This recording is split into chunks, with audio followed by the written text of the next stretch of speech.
আসসালামু আলাইকুম প্রিয় দিনদার মুমিন মুত্তাকিন ভাই ও বোনেরা, আজকে আমরা জানব হযরত ফাতিমা আলাইহিস সালাম এর জীবনী। নাম ফাতিমা আলাইহিস সালাম, সোহরা উপাধি। প্রিয় নবী হযরত মুহাম্মদ সাল্লাল্লাহু আলাইহি সাল্লাম এর সর্বকনিষ্ঠ সাহেবজাদী। জন্মগ্রহণ: তিনি প্রিয় নবী সাল্লাল্লাহু আলাইহি সাল্লাম এর নবুয়তের ৫ বছর পূর্বে নারী কুলে শিরোমণি বিবি খাদিজা আলাইহিস সালাম আনহার বয়স যখন ৫০ বছর কাল ছিল তখন পবিত্র মক্কায় জন্মগ্রহণ করেন। বিবাহর পয়গাম্বর: নবী কন্যা হযরত ফাতিমা আলাইহিস সালামের বয়স যখন ৫ বছর অথবা ১৫ মাস হয়েছিল তখন হতে তার বিবাহের পয়গাম আসতে শুরু করলেন। বিবাহের সময় হযরত আলী আলাইহিস সালাম এর আনসুর বয়স ছিল ২১ বছর আর নবী কন্যার বয়স হয়েছিল ১৫ বছর ৫ মাস। হযরত ফাতিমা আলাইহিস সালামের বয়স যখন ২৯ বছর তখন প্রিয় নবী সাল্লাল্লাহু আলাইহি সাল্লাম ইন্তেকাল করলেন। হযরত ফাতিমা আলাইহিস সালাম ছিলেন মহানবী সাল্লাল্লাহু আলাইহি সাল্লাম এর আদরের কন্যা। তিনি মুসলিম নারী সমাজে অনুপম উদাহরণ।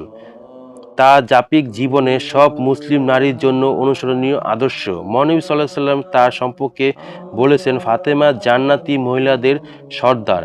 ১১ হিজরি ৩ জমাউল সানি তারিখে হযরত ফাতেমা আলাইহিস সালাম ইন্তেকাল করেন। মৃত্যুকালে তার বয়স হয়েছিল মাত্র ১৯ বছর। হযরত ফাতেমা আলাইহিস সালাম প্রিয় নবী সাল্লাল্লাহু আলাইহি সাল্লাম এর ইন্তেকালের মাত্র ৭৫ দিন পর ইন্তেকাল করেন। হযরত ফাতিমা আলাইহিস সালাম মৃত্যুকালে হযরত ফাতিমা আলাইহিস সালামকে লক্ষ্য করে বলেছিলেন, আমার পরে আমার বংশ থেকে তুমি সর্বপ্রথম আমার কাছে আসবে তথা দুনিয়া থেকে বিদায় নেবে। বুখারী শরীফ। হযরত ফাতিমা আলাইহিস সালামের পূর্ণ বয়সে উপনীত হলে বহু স্বনামধন্য সাহাবী বিয়ের প্রস্তাব দেন, কিন্তু মহানবী সাল্লাল্লাহু আলাইহি সাল্লাম এর চাচাতো ভাই হযরত আলীর সঙ্গে দ্বিতীয় হিজরিতে হযরত ফাতেমার বিয়ে দেন। বিয়ের সময় তার বয়স ছিল ১৫ বছর ৫ মাস। এই বিয়েতে মোহর ছিল মাত্র ৪৮০ দিরহাম। হযরত আলী আলাইহিস সালাম অত্যন্ত সাধারণ জীবনযাপন করতেন। হযরত ফাতিমা আলাইহিস সালাম এর গর্ভে হযরত হাসান, হোসেন ও মহসিন নামে হযরত আলীর ৩ পুত্র সন্তান এবং জয়নাব ও উম্মে কুলসুম নামে ২টি কন্যা সন্তান জন্মগ্রহণ করেন। মহসিন আলাইহিস সালাম বাল্যকালে ইন্তেকাল করেন। হযরত হাসান ও হোসেন আলাইহিস সালাম এর বংশধারাও সৈয়দ নামে পরিচিত ছিল। তাদের জীবনকাল সম্পর্কে কমবেশি সবাই জানে।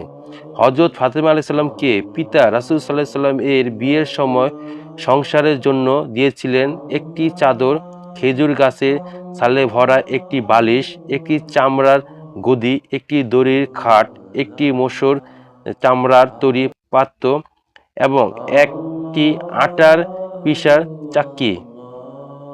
ফাতেমাকে আল্লাহর রাসূল সাল্লাল্লাহু আলাইহি সাল্লাম অত্যন্ত ভালোবাসতেন। তিনি বলেছিলেন, ফাতেমাকে আমার একটি টুকরো। সে যাতে খুশি হয় আমিও তাতে খুশি হই, সে যাতে কষ্ট পায় আমিও তাতে কষ্ট পাই। নবী সাল্লাল্লাহু আলাইহি সাল্লাম এর ইন্তেকালের সময় হযরত ফাতেমা আলাইহিস সালাম ছিলেন আল্লাহর রাসূল সাল্লাল্লাহু আলাইহি সাল্লাম এর একমাত্র জীবিত সন্তান। প্রিয় মুমিন ভাই ও বোনেরা, আজকে আমরা আমাদের এই মহিয়সী নারীকে শ্রদ্ধান্বিত চিত্তে স্মরণ করছি। হযরত মা ফাতেমা আলাইহিস সালাম এর জীবনী বলতে গেলে ভিডিওটি অনেক লম্বা হয়ে যাবে, তো সংক্ষিপ্ত বলার চেষ্টা করলাম। সবাই ভালো থাকবেন, সুস্থ থাকবেন। আসসালামু আলাইকুম ওয়া রাহমাতুল্লাহি ওয়া বারাকাতুহু।